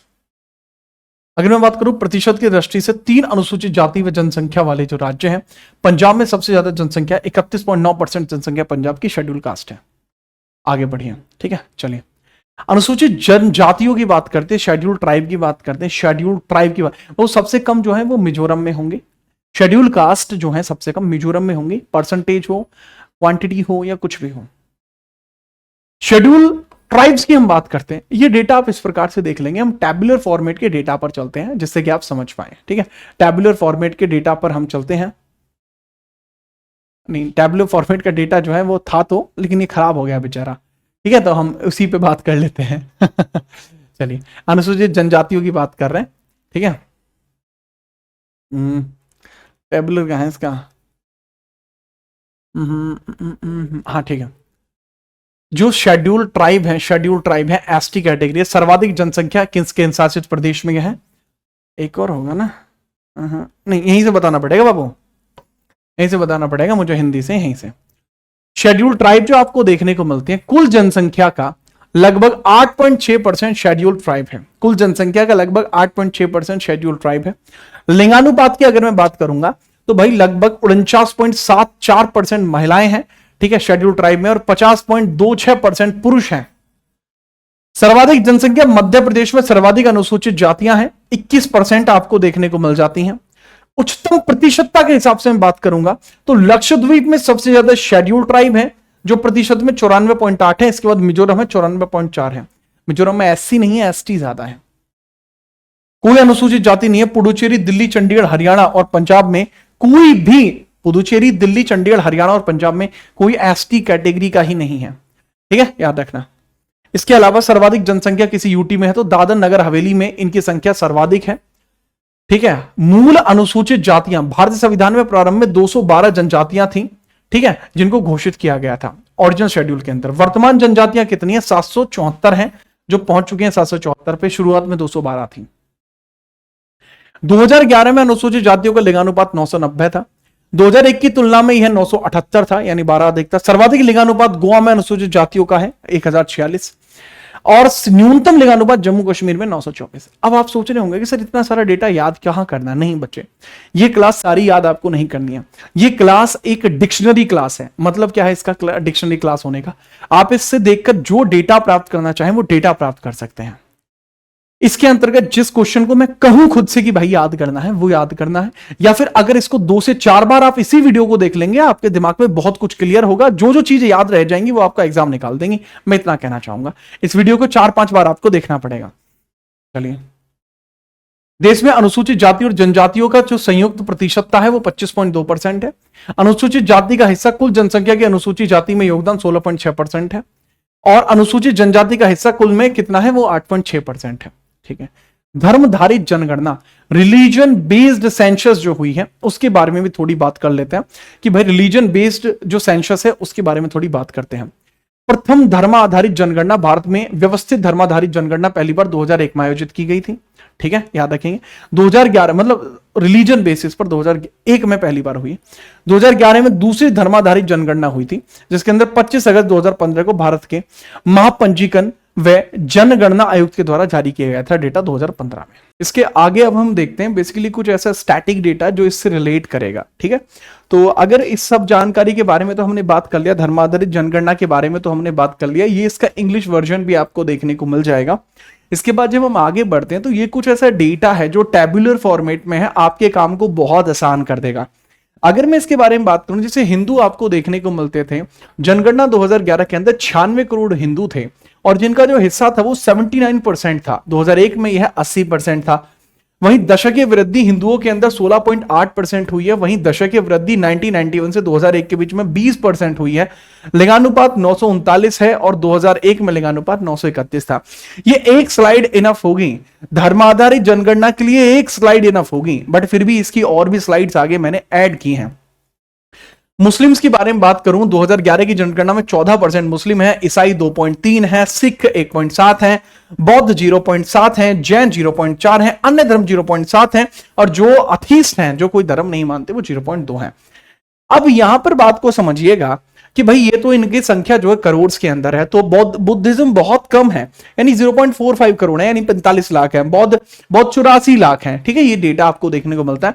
जो डिकेडिकल वृद्धि हो रही है वो मुस्लिम्स के अंदर वृद्धि आप देखेंगे 29.3% वृद्धि हो रही है, और 2001 से लेकर 11 के बीच में 24% वृद्धि हो रही है, जो थोड़ा ज्यादा है कंपैरेटिवली। लिंगानुपात 2011 में 951 था, जबकि 2001 में लिंगानुपात 936 था। तो लिंगानुपात का जो वर्जन है वो भी आपको देखने को मिल जाएगा। ये लिंगानुपात ईसाइयों के अंदर आपको काफी ज्यादा देखने को मिलेगा। ठीक है, तो ये पूरा का पूरा डेटा आपको याद रखना है। इसमें से जो क्वेश्चनेबल चीजें होती हैं वो सिर्फ ये होती हैं परसेंटेज का हिस्सा, राइट। इसके बाद इसका जो डिकेडिकल जो बढ़ रहा है वो भी होता है, दशकीय वृद्धि कितनी है वो भी होता है जरूरी।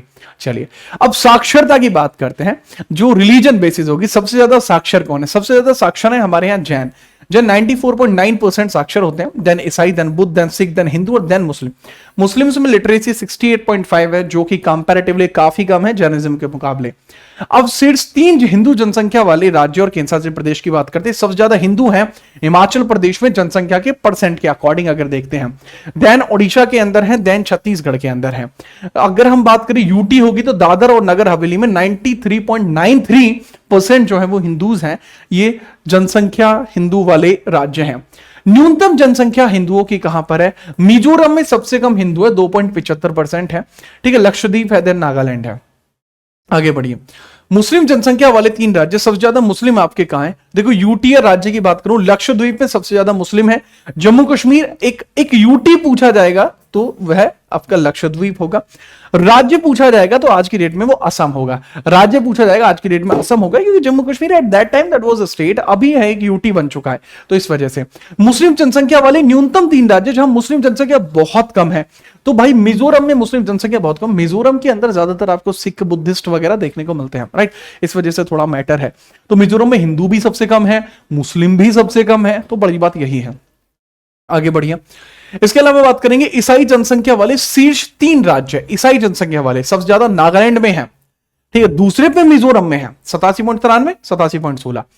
ईसाई जनसंख्या वाले न्यूनतम वाले राज्य बिहार में 0.12% आपके ईसाई हैं, राजस्थान में 0.14 और हिमाचल में 0.18% ईसाई आपको देखने को मिलते हैं। देखो यूपी का कहीं पे भी नाम जिक्र क्यों नहीं आ रहा है? यूपी के अंदर बहुत हाई पॉपुलेशन है, तो वो सबको लगभग बैलेंस रखता है। ठीक है, ये थोड़ा सा पॉइंट आपको देखने को मिल जाता है। ईसाइयों के बाद आपको देखने को मिल जाते हैं शीर्ष 3 सिख जनसंख्या वाले। वो सबको पता, पंजाब, चंडीगढ़ और हरियाणा। पंजाब के अंदर 57% सिख हैं, 13% आपके चंडीगढ़ में सिख हैं और 4.91% आपके हरियाणा के अंदर सिख है। हरियाणा के जो डिस्ट्रिक्ट आपको देखने को मिलते हैं, जो पंजाब से बाउंड्री बनाते हैं, बॉर्डर बनाते हैं, वहां पर आपको सिख काफी ज्यादा देखने को मिलते हैं। अब भारत में धर्मानुसार जनसंख्या में दशकीय वृद्धि। हिंदुओं में महिलाएं बढ़ती हैं 17.31% हर 10 सालों में। ओवरऑल जो इंपैक्ट पड़ता है वो 16.76 पड़ता है। हिंदुओं की जनसंख्या 16.76 की दर से बढ़ रही है, वहीं मुस्लिम 24.65 की दर से बढ़ रहे हैं, और वहीं ईसाई 15% की दर से बढ़ रहे हैं, और वहीं सिख जो है 8.42% की दर से बढ़ रहा है। सिख कितने कम क्यों बढ़ रहा है? रीजन ऑफ इमिग्रेशन, ये इमिग्रेट कर रहा है कनाडा की तरफ, बहुत सारे सिख चले जाते हैं, जिस वजह से टोटल पॉपुलेशन पे इंपैक्ट पड़ता है। दूसरा, बुद्ध और जैन धर्म वाले जो राज्य हैं उनकी बात करते हैं। बुद्ध जनसंख्या सबसे ज्यादा सिक्किम में आपको देखने को मिल जाएगी 27%। महाराष्ट्र में जैन सबसे ज्यादा है 1.25%। That is important. अंतिम परिणाम जारी। 2011 की जनगणना के अंतिम परिणाम 30 अप्रैल 2013 को जारी किए गए थे। फाइनल जो किया गया है कि भाई ये हमारी तरफ से फाइनल है। अंतिम आंकड़े में शहरी ग्रामीण वितरण जो है, अंतिम आंकड़े में शहरी ग्रामीण वितरण शामिल नहीं किया गया था। शहरी ग्रामीण आंकड़े जारी किए जाते 15 जुलाई 2011 को नई दिल्ली में जारी किए गए थे। परिवर्तन और अंतिम आंकड़े 7 जनवरी 2014 को संशोधन के साथ जारी किए गए। कुल जनसंख्या 2011 देश की कुल जनसंख्या 121.08 करोड़ बताई गई थी। अभी हमने काफी सारी चीजें इसमें देख ली, बट एक चीज हमने नहीं देखी, शहरी और ग्रामीण क्षेत्र परिवर्तन। चलिए बात करते हैं। अब हम बात करते हैं शहरी जनसंख्या कितनी है। भैया 37.71 करोड़ लोग शहरी जनसंख्या में रहते हैं। ग्रामीण जनसंख्या 2011 के अकॉर्डिंग 83% है। शहरी 83 है बच्चे, शहरी 37 है और ग्रामीण 83 है। याद रखना, दैट इज अ पॉइंटेबल क्वेश्चन। शहरी जनसंख्या का प्रतिशत अगर हम देखते हैं तो 31.16% है। ग्रामीण जनसंख्या का प्रतिशत अगर देखते हैं तो 68.84% है। वहीं 2001 में शहरी ग्रामीण प्रतिशत, 2001 की जनगणना में शहरी जनसंख्या 27.81 है, ग्रामीण जनसंख्या 72.19 है। तो हमारे यहाँ आपको पता है ग्राम तो बहुत ज्यादा है ही, तो ये चीज आपको देखने को मिल ही जाती है। आगे बढ़ते हैं।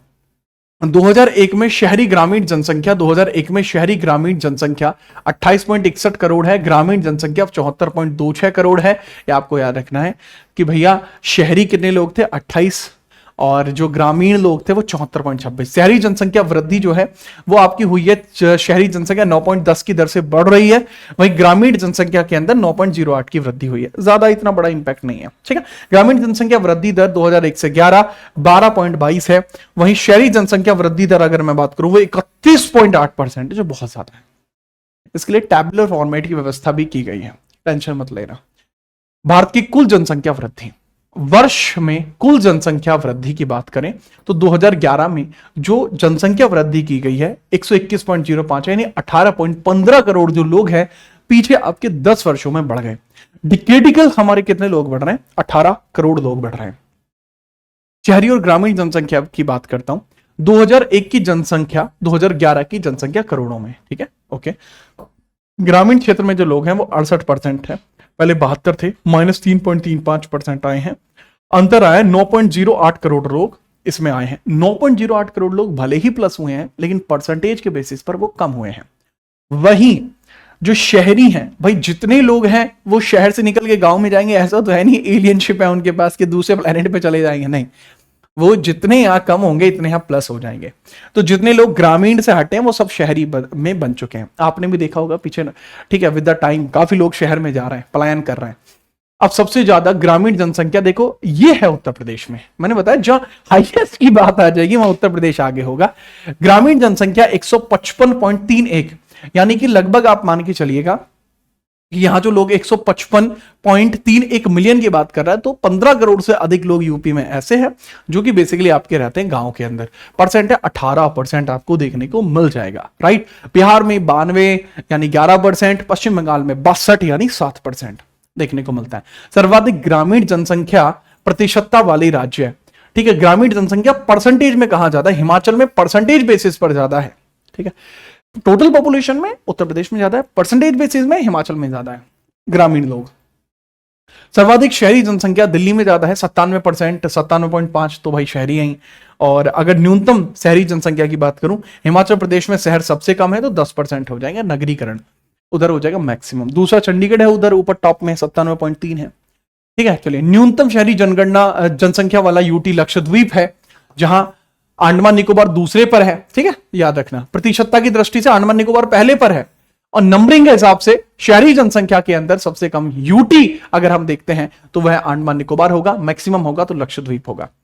ग्रामीण व शहरी लिंगानुपात, रूरल एंड अर्बन लिंगानुपात की बात करूं, जनगणना 2011 के अनुसार भारत का लिंगानुपात 943 है, जो 2001 की तुलना में 10 अधिक है। 2011 में ग्रामीण व शहरी लिंगानुपात क्रमशः 947 929 था, जो 2001 की तुलना में 3 व 29 अधिक है। लिंगानुपात का फर्क होता है, ये सवाल बहुत रेयर है कि बने, बट मैंने डेटा यहां प्रोवाइड कर दिया है, ठीक है। भारत में लिंगानुपात टोटल 933 से 943 हो गया ओवरऑल। ग्रामीण क्षेत्रों में 946 से 49 हुआ, शहरी क्षेत्रों में 900 से 929 हुआ। तो भाई शहरी क्षेत्रों में डेवलपमेंट थोड़ा हो रहा है, बढ़ रहे हैं लोग, ठीक है। चलिए नेक्स्ट हम बात करते हैं, चलिए ये हम बात कर चुके हैं। नेक्स्ट संघीय क्षेत्रों में बात हो चुकी है, इसको आप देख सकते हैं इस प्रकार से। भारत में ग्रामीण क्षेत्रों में साक्षरता दर में कितना फर्क पड़ा है। ग्रामीण लेवल पर जो साक्षरता है वो पहले 58.7% थी, अभी 67.8% है, ओवरऑल 9.1% बढ़ोतरी हुई है। शहरी क्षेत्र में 79.9 था पहले, अब 84.1 है, लगभग 4.2% वृद्धि हुई है। ओवरऑल आपको पता है 73.4 हो चुका है, यानी 8.2% की वृद्धि हुई है, ठीक है। तो बिना परेशानी के आप इसको भी याद रखेंगे, ठीक है, याद रखेंगे, वेरी गुड। आगे बढ़िए भाई, देश के राज्यों में सर्वाधिक शहरी साक्षरतों की जो संख्या है वो महाराष्ट्र में। देश के राज्यों में सर्वाधिक शहरी साक्षरों की संख्या महाराष्ट्र में। सबसे ज्यादा पढ़े लिखे लोग कहां पे हैं, शहरी पढ़े लिखे लोग महाराष्ट्र में हैं। देश के राज्यों में सर्वाधिक ग्रामीण साक्षरों की संख्या उत्तर प्रदेश में, पढ़े लिखे जो ग्रामीण है वो उत्तर प्रदेश में है। शहरी क्षेत्रों में 2011 में साक्षरता दर 84.1% थी शहरी क्षेत्रों में, जिसमें पुरुष साक्षरता 88 थी तथा महिला साक्षरता 79.1 थी। शहरी क्षेत्रों की बात कर रहे हैं। आगे बढ़िए, संघीय क्षेत्रों में सर्वाधिक शहरी व ग्रामीण साक्षरता जनसंख्या दिल्ली में है। शहरी और ग्रामीण साक्षरता दिल्ली में है मैक्सिमम। 2011 में ग्रामीण क्षेत्रों में सर्वाधिक साक्षरता जो वाला राज्य है, चाला नहीं, वाला राज्य जो है आपका यूटी है, क्रमशः केरल, लक्षद्वीप, त्रिपुरा, अंडमान निकोबार है। सर देखो साक्षरता के लेवल पे आप जानते हैं केरल आगे आएगा ही आएगा, ग्रामीण है तो। शहरी होता तो महाराष्ट्र होता। 2011 में शहरी जनसंख्या का सर्वाधिक साक्षरता वाला राज्य क्रमशः मिजोरम, लक्षद्वीप, हिमाचल आपको देखने को मिल जाएगा शहरी, और ये बाबू ग्रामीण है। ग्रामीण सबसे ज्यादा पढ़े लिखे कहां पे? केरल, लक्षद्वीप में, और जो शहरी आपके पढ़े लिखे हैं वो मिजोरम, केरल में। इसके लिए भी टेबुलर फॉर्मेट का इंतजाम जो है कराया गया होगा। टेबुलर फॉर्मेट इसके लिए कराई गई है, जी हाँ कराई गई है, फिर भी आप देख लीजिए। 2011 में ग्रामीण क्षेत्र में न्यूनतम साक्षरता वाला राज्य आंध्र प्रदेश है। ग्रामीण क्षेत्र में सबसे कम पढ़ा लिखा राज्य जो आंध्र प्रदेश देखने को मिल जाता है। 2011 में शहरी क्षेत्र में न्यूनतम साक्षरता वाला राज्य उत्तर प्रदेश होगा। न्यूनतम साक्षरता वाला राज्य उत्तर प्रदेश होगा, देन कश्मीर होगा। 2011 में शहरी व ग्रामीण क्षेत्रों में सर्वाधिक साक्षरता वाला राज्य या केंद्र शासित प्रदेश लक्षद्वीप होगा। ठीक है, तो ये सब चीजें आप थोड़ी सी देख सकते हैं। ये डिटेलिंग बहुत ज्यादा मैं ब्रीफ कर रहा हूं, ठीक है, ये बहुत ज्यादा डिटेल में कर रहा हूं, इतना नहीं आता। इसको आप ऐसे देख सकते हैं, जो सारी बातें बताई थी वो यहां पर है। ठीक है, तो सर पीछे पहले क्यों लिख रहे थे? वो नोट्स वाले बच्चों के लिए, जो नोट्स बनाते हैं हिंदी इंग्लिश में। आप यहां से समझिए, एक बार में समझ में आएगा। क्षेत्र है ग्रामीण या शहरी। सर्वाधिक महिला साक्षरता केरल में मैक्स में है, मिजोरम में आपको जो देखने को मिल जाते हैं शहरी टॉपर है। अगर हम बात करें सर्वाधिक पुरुष साक्षरता केरल में टॉप पर है, मिजोरम में लोअर है। पुरुष महिला कोई भी हो। न्यूनतम महिला साक्षरता राजस्थान में सबसे कम है महिला साक्षरता, और जम्मू कश्मीर में 70.19 है। किसमें? शहरी क्षेत्र में, वहां ग्रामीण क्षेत्र है। न्यूनतम पुरुष साक्षरता अगर ग्रामीण की बात करेंगे तो अरुणाचल प्रदेश है, और अगर हम किसी शहरी निकाय की बात करेंगे तो वह उत्तर प्रदेश है, न्यूनतम पुरुष साक्षरता। ठीक है, आगे बढ़े। संयुक्त राष्ट्र की वैश्विक जनगणना संभावना, यूनाइटेड नेशन ग्लोबल जो पॉपुलेशन प्रोस्पेक्टस है उसकी हम बात करते हैं। उसके अंदर 2-3 बातें आपको देखने को मिलती हैं। ठीक है, समझिएगा। सर्वाधिक जनसंख्या वाला देश भारत अब विश्व में सबसे अधिक जनसंख्या वाला देश बन गया है। जैसे मैंने बताया लेटेस्ट डेटा है, ये वर्ल्ड बैंक का डेटा है 2023 का। भारत की जनसंख्या संयुक्त राष्ट्र के नवीनतम आंकड़ों के अनुसार भारत की जनसंख्या 142.86 करोड़ है। ठीक है, ये 142.86 करोड़ है। जो मैंने पहले बताई थी वो शुरुआती डेटा है, वह डेटा अब एनालाइज होने के बाद 142.86 है। चीन की जनसंख्या दूसरे स्थान पर है, 142.57 करोड़ है। अमेरिका की जनसंख्या तीसरे स्थान पर है, जिसकी जनसंख्या 34 करोड़ है। युवाओं का अवसर, भारतीय युवाओं की बड़ी संख्या है, कुशल बनकर बढ़ती आबादी की चुनौती के अवसर को बदल सकता है।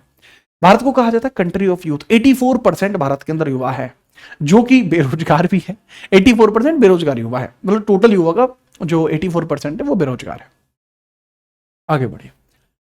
ठीक है, ये मैंने बता दिया मोस्ट पॉपुलस कंट्री मैंने बताया। वैश्विक आबादी, अब संयुक्त राष्ट्र रिपोर्ट जो आपकी आती है 15 नवंबर 2022 को, इसमें वैश्विक आबादी 8 अरब से अधिक हो गई है। हमारी वैश्विक आबादी 8 अरब से अधिक हो गई है। इंटरनेशनल लेवल की बात करूं 8 अरब। भारत की जनसंख्या 1950 में भारत की जनसंख्या 36.1 करोड़ थी। संयुक्त राष्ट्र की पहली रिपोर्ट में जनसंख्या पर रिपोर्ट जारी शुरू कर रहा था 1950 में। भारत की स्थिति, भारत पहली बार इस सूची में शीर्ष पर आया है, टॉप पर। 2050 में भारत की जनसंख्या संयुक्त राष्ट्र की वैश्विक जनसंख्या संभावनाएं रिपोर्ट के अनुसार जनसंख्या 166.8 करोड़ पहुंच सकती है। ये बहुत बड़ा डेटा है, बहुत बड़ी बात कह रहे हैं यहां पर ये। ठीक है, याद रखना। 2050 में चीन की जनसंख्या, उस समय चीन की जनसंख्या घटकर 131 करोड़ रह जाएगी। चीन अपनी जनसंख्या को घटाने में काम कर रहा है। उसका जो फर्टिलिटी रेट है वो गिर चुका है, 1 से भी नीचे आ चुका है, तो जनसंख्या बढ़ने की जगह घटेगी वहां पर। तो वो कह रहा है कि चीन की जनसंख्या 131.7 हो जाएगी, वहीं भारत की जनसंख्या बढ़ेगी अगर इस पर कुछ नहीं किया गया तो। आगे वही बताया गया है, वही सेम चीज इंग्लिश में दी गई है। ठीक है, याद रखना। जनसंख्या में विभिन्न आयु वर्ग की हिस्सेदारी, ये परसेंटेज बेसिस पूछी जाती है। नमस्ते सर।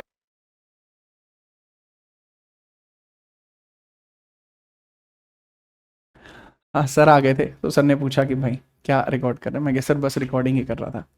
तो जनसंख्या में विभिन्न आयु वर्ग की हिस्सेदारी के बारे में पूछा गया है कि भैया विभिन्न आयु वर्ग की हिस्सेदारी कैसी देखने को मिलती है। तो 0 से 14 वर्ष आपको देखने को मिलता है 25%, 10 से 19 आपको देखने को मिलता है 18%, 10 से 24 आपको देखने को मिलता है 26%, और 15 से 24 आपको देखने को मिलता है 17%, 15 से 64 आपको देखने को मिलता है 6.8% और 65 से अधिक आपको देखने को मिलता है 7%। ये हमारे यहां पर देखने को मिलता है टोटल पॉपुलेशन रेट। बाबू 0 से लेके और 24 पर एज मान लीजिए, या आप मान लीजिए हाँ इतना ही मान लीजिए। इसी की वजह से आप देख रहे हो 26, 18, 25, यही हमें पता लग रहा है कि this is the country of youth, यही कंट्री ऑफ यूथ है। यहीं पर आपको समझना होगा। आगे बढ़िए। जनसंख्या नियंत्रण के लिए क्या क्या प्रयास अब तक किए गए हैं? जनसंख्या नियंत्रण के लिए प्रयास, ये सवाल भी बड़ा अच्छा बनता है भाई कि जनसंख्या नियंत्रण के लिए क्या क्या प्रयास अब तक किए गए। जैसे 1952 में भारत के, अच्छा ये समझ में नहीं आया क्या आपको? मैं बताता हूं, देखो ये ना पहली बार में मुझे भी समझ में नहीं आया था, इसलिए मैं दोबारा बता रहा हूं। इसमें लोग सोच रहे होंगे सर 0 से 14 चलो ठीक है 25% है जनसंख्या, ओके सर 10 से 19 लिख रहे हैं फिर आप, इसमें सब मर्ज कैसे कर रहे हो? बाबू ये जो आयु वर्ग है ये यूनाइटेड नेशंस का आयु वर्ग है, तो यूनाइटेड नेशन जिस ब्लॉक में देता है हमें उसी ब्लॉक में बताना पड़ता है। तो वो 10 से 19 का एक इंडेक्स जारी करता है, एक 10 से 24 का इंडेक्स जारी करता है, याद रखना। अब फिर सर एक बात बताइए 19 से 24 का कैसे निकालेंगे? अरे भाई 19 से 24 का अंतर निकालना है, इसका अंतर निकाल लो तो 8% आ जाएगी जनसंख्या, जो कि आपकी 19 से लेके 24 साल के बीच में है। तो ये अंतर भी निकाल लेते हैं। आगे बढ़ो। अब जनसंख्या नियंत्रण को रोकने का प्रयास, जनसंख्या नियंत्रण कैसे कैसे किया गया उसके बारे में हम चर्चा करते हैं। देखो जनसंख्या नियंत्रण के लिए 1952 में भारत के तत्कालीन प्रधानमंत्री पंडित जवाहरलाल नेहरू ने विश्व का पहला परिवार नियोजन कार्यक्रम शुरू किया था। 1966 में गर्भ निरोधक सेवाएं भी शुरू करी गई थी। 1966 में कॉन्ट्रासेप्टिव पिल्स स्टार्ट करी थी, माला डी करके कोई दवाई आती है, मैंने सुना था इसके बारे में, ठीक है। अनवांटेड 72 वगैरह ये जो चीजें आती हैं ये भी कॉन्ट्रासेप्टिव पिल्स होती हैं। अब जनसंख्या नियंत्रण के लक्ष्य के साथ 1983 में भारत का पहला गैर सरकारी विधेयक संसद में पेश किया गया था कि जनसंख्या रोकनी चाहिए। 2000 में भारत में राष्ट्रीय जनसंख्या नीति लागू की गई थी, परंतु हर एक राज्य इसके लिए एग्री नहीं है, ठीक है। चलिए, तो बाबू ये सारी बातें हुई। अब हम एमसीक्यूएस की बात कर लेते हैं। अगर आपने सारा का सारा डेटा बना लिया है और नहीं बनाया है तो पहले आप यहीं रुक जाइए, पहले सारा डेटा बनाइए उसके बाद एमसीक्यूएस लगाना। अगर सारा डेटा बना लिया है तो चलिए आपका स्वागत है वीडियो के अंदर, स्टार्ट करते हैं। नहीं बनाया तो आप वीडियो को रोक लीजिए, बाद में देखना, पहले डेटा बना लो, एक बार रिकॉल कर दो, तब देखने का फायदा है, नहीं तो देखने का फायदा नहीं होगा। 2011 की जनगणना, स्वतंत्र भारत में कौन से क्रम की जनगणना आपको देखने को मिल जाएगी? कौन से क्रम की जनगणना आपको देखने को मिल जाएगी, इसके बारे में आपसे पूछा गया है, ठीक है। देखो अगर मैं बात करूं स्वतंत्र भारत की तो ये 7वीं है, ओवरऑल 15वीं है, ओवरऑल 15th आपको देखने को मिल जाएगी और स्वतंत्र भारत की आपकी कौन सी है? 7वीं है। सीधा आपको याद रखना होगा 2011 की जनगणना भारत की 15वीं जनगणना है, स्वतंत्र भारत की 7वीं जनगणना है। जनगणना का शुभारंभ प्रगणन शिक्षिका आपको देखने को मिल जाएगी, ये द फेस ऑफ सेंसस। और 2 फरवरी 2011 को केंद्रीय गृह मंत्री पी चिदम्बरम ने इस शुभंकर का अनावरण भी किया था 2011 में। इसका था आवर सेंसस आर फ्यूचर, जो इसकी थीम थी, our census our future theme थी इसकी। अगला आदर्श वाक्य, हमारी जनगणना हमारा भविष्य। डॉक्टर सी चंद्रमौली इसके जनगणना आयुक्त थे। आगे बढ़िए।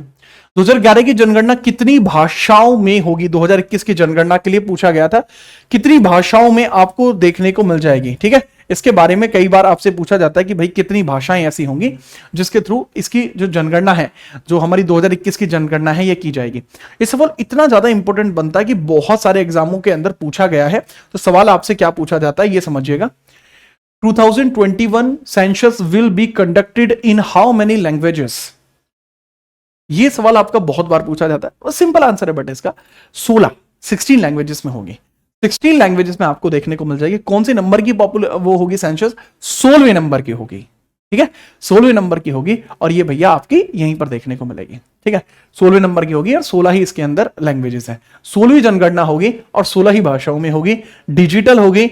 16वीं और स्वतंत्र भारत की 8वीं जनगणना होगी, ठीक है। चलो, जन भागीदारी से जन कल्याण, आदर्श वाक्य। भारत में नियमित वैज्ञानिक तरीके से जनगणना किस वर्ष शुरू हुई? डिकैडिकल बेसिस पर साइंटिफिक मैनर में जनगणना 1881 से स्टार्ट होती है। रिपन के द्वारा स्टार्ट कराई गई थी, रिपन के द्वारा स्टार्ट की गई थी वैज्ञानिक तरीके से 1881 में। नॉर्मली मेयो के द्वारा शुरू की गई थी, मेयो के द्वारा। जनगणना 2011 के अनुसार भारत में कितने जिले आपको देखने को मिलते हैं? सर 640 जिले देखने को मिलते हैं। सर्वाधिक जनसंख्या वाला जिला थाने महाराष्ट्र में देखने को मिलता है। सर्वाधिक जनसंख्या वाला जिला थाने था। न्यूनतम जनसंख्या वाला जिला दिबांग वैली अरुणाचल में है। 2011 की जनगणना के अनुसार भारत में निम्नलिखित राज्यों में से सबसे अधिक जनसंख्या घनत्व वाला राज्य कौन सा था? राज्य बिहार था और लोएस्ट वाला अरुणाचल था यूटी दिल्ली था, 11,000 से ऊपर था उसका डेंसिटी। 2011 की जनगणना के मुताबिक सबसे ज्यादा जनसंख्या घनत्व बिहार का था, 1102 व्यक्ति प्रति वर्ग किलोमीटर स्क्वायर। 2011 की जनगणना के अनुसार भारत में साक्षरता दर क्या थी? 74.04 हमारी साक्षरता दर थी। मैक्सिमम 96 केरल के अंदर देखने को मिलती है, न्यूनतम 61.80 बिहार के अंदर देखने को मिलती है, याद रखना। पुरुषों के लिए 82.14, महिलाओं के लिए 65.46 देखने को मिलता है। साक्षरता का फॉर्मूला होता है साक्षरों की संख्या अपॉन 7 प्लस आयु वाली संख्या मल्टीप्लाई बाय 100, ये फॉर्मूला होता है। जनगणना कितने वर्ष में एक बार की जाती है? 10 ईयर्स में की जाती है। डिकेडिकल बेसिस इसके अंदर काम करते हैं। 2011 की जनगणना के अनुसार भारत के किस राज्य की जनसंख्या सबसे कम है? पूछा जाता है कि भाई जी सबसे कम जनसंख्या हमें कहां देखने को मिल जाएगी, कि सबसे कम जनसंख्या आपको किस स्थान की देखने को मिल रही थी, इसके बारे में पूछा जा रहा है। बाबू 6 लाख जनसंख्या थी सिक्किम की, 6 लाख जनसंख्या थी सिक्किम की, जो सबसे कम आपको देखने को मिल जाएगी। 6 लाख जनसंख्या सिक्किम सबसे कम है। देन मिजोरम है 10 लाख। आगे बढ़ी, सबसे ज्यादा कहां की थी? उत्तर प्रदेश की थी। निम्नलिखित में से कौन सा प्रदेश जिसकी जनसंख्या वृद्धि दर जनगणना 2011 के अनुसार नकारात्मक रही थी? एक ऐसा राज्य कौन सा था जिसकी जो डेवलपमेंट या ग्रोथ रेट है वो ही नेगेटिव में है? तो ग्रोथ रेट नेगेटिव में है नागालैंड की, ग्रोथ रेट नेगेटिव में है, -0.58। जनगणना बढ़ने की जगह घट रही है इसकी। जनगणना 2011 के अनुसार किस राज्य की दशकीय जनगणना वृद्धि दर सबसे अधिक थी? दशकीय जनसंख्या वृद्धि दर सबसे ज्यादा अधिक थी। इसके बारे में अगर हम चर्चा करें तो क्या होगा? That is Meghalaya. दशकीय जनसंख्या वृद्धि दर सबसे ज्यादा अधिक है, 27% के समथिंग। या जनसंख्या बढ़ी है 27.95, यानी लगभग 28% जनसंख्या इसकी बढ़ी है, सबसे ज्यादा है, टॉप। ठीक है, डिकेडिकल बेसिस पर बढ़ रही है। निम्नलिखित में से किस राज्य में अधिकतम शेड्यूल कास्ट आबादी देखने को मिलती है? शेड्यूल कास्ट आबादी उत्तर प्रदेश में है मैक्सिमम। सबसे अधिक एससी वाले जो उत्तर प्रदेश के अंदर है, याद रखिएगा। उत्तर प्रदेश में 20.69 आबादी शेड्यूल कास्ट की है। 2011 की जनगणना के अनुसार भारत में सबसे कम शहरी आबादी वाला राज्य कौन सा है? जिसमें सबसे कम शहरी आबादी देखने को मिल जाएगी, इसके बारे में आपसे पूछा गया है। ठीक है, चलिए फटाफट आपको इसके अंतर्गत बता रहा होगा कि भाई 2011 की सेंसस आपकी होती है। सवाल क्या है? According to 2011 census which is the state with the least urban population in India? Least urban population के बारे में पूछा जा रहा है कि भाई लीस्ट अर्बन पॉपुलेशन आपको पूछा जाता है। ठीक है, चलो ये आपको याद रखना होगा।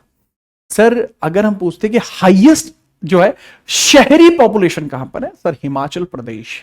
But least urban population is in Sikkim. Least urban population is in Sikkim. 2011 के अनुसार शहरीकरण का स्तर 27.81 से बढ़कर 31.16 हो गया, जबकि ग्रामीण आबादी का अनुपात 72.19 से घटकर 68.84 हो गया। 3.35 प्लस 3.35 माइनस। आगे बढ़िए। 2011 की जनगणना के अनुसार ग्रामीण भारत में लिंगानुपात क्या था? ग्रामीण भारत के अंदर जो लिंगानुपात है उसके बारे में आपसे पूछा गया है। ठीक है, चलिए। तो ग्रामीण भारत में 949 आपको देखने को मिल जाएगा। ग्रामीण भारत में 949 आपको देखने को मिल जाएगा। ठीक है, ग्रामीण का लिंगानुपात 949 है और शहरों का अनुपात 929 है। बहुत बेहतरीन। 2011 की जनगणना के अनुसार निम्नलिखित में से कौन सा भारत का सबसे अधिक बोली जाने वाली भाषा है? लैंग्वेज के बारे में भी बहुत सारे जो डेटा है वो आपके पूछे जाते हैं, बहुत पूछा जाता है। सबसे ज्यादा भाषा कौन सी? That is Hindi. हिंदी सबसे ज्यादा बोली जाती है।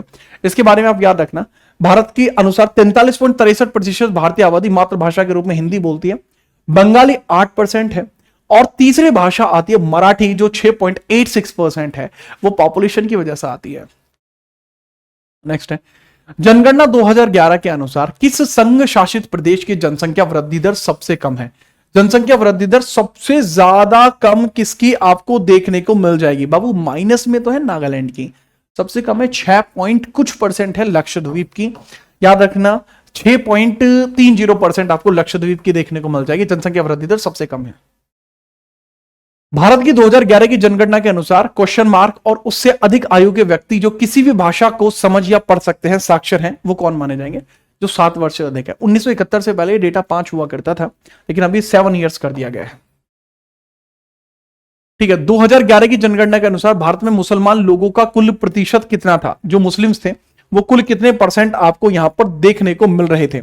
इसके बारे में ना कई सवाल होते हैं कि हिंदू कितने थे, मुस्लिम कितने थे। याद रखना सवाल है, according to the 2011 census the total percentage of the Muslims in India. Muslims की टोटल परसेंटेज आपको कितनी देखने को मिलती है? सर दैट इज अबाउट 14.2, 14.2 आपको देखने को मिलती है मुस्लिम्स की। ठीक है, याद रखना, जो किसी धर्म को नहीं मानते वो 0.2, जो अदर धर्म को मानते हैं वो 0.7। 2011 की जनगणना स्वतंत्रता प्राप्ति के बाद कौन सी जनगणना थी? 7वीं जनगणना थी 2011। ठीक है ठीक है ठीक है, नेक्स्ट। वर्ष 2011 की जनगणना के अनुसार निम्नलिखित राज्यों में से किस राज्य में स्त्री और पुरुष साक्षरता के बीच सबसे अधिक अंतर था? राजस्थान के अंदर सबसे अधिक अंतर था, राजस्थान में सबसे अधिक अंतर था। अंतर 27.1% था। पुरुष साक्षरता 79, महिला साक्षरता 52, अंतर कितना था? 27.1। लिंगानुपात का परिकल्पना कैसे की जाती है? देश में प्रति 1000 लोगों पर बच्चे, प्रति 100 महिलाएं, प्रति 1000 पुरुषों पर महिलाओं की संख्या। डी, लिंगानुपात का मतलब यही होता है, सेक्स रेशियो यही होती है। 2011 की जनगणना के आंकड़ों के अनुसार निम्नलिखित में से किस केंद्र शासित प्रदेश में महिला जनसंख्या पुरुष जनसंख्या से अधिक थी? ऐसा कौन सा था जिसमें महिला जनसंख्या पुरुष से अधिक थी? That was one and only Puducherry. Puducherry था, जो 1037 के समथिंग आपको डेटा देखने को मिलता है। पुदुचेरी का उच्चतम लिंगानुपात था 1037 प्रति 1000 पुरुष देखने को मिलता है। क्षेत्रफल की दृष्टि से भारत का सबसे छोटा जो केंद्र शासित प्रदेश, सबसे बड़ा तो बाबू जम्मू कश्मीर हो जाएगा। सबसे बड़ा अगर आपसे पूछता है जम्मू एंड कश्मीर हो जाएगा। ठीक है, और याद रखना जो सबसे छोटा आपको देखने को मिल जाएगा दैट इज लक्षद्वीप। सबसे बड़ा जम्मू कश्मीर है।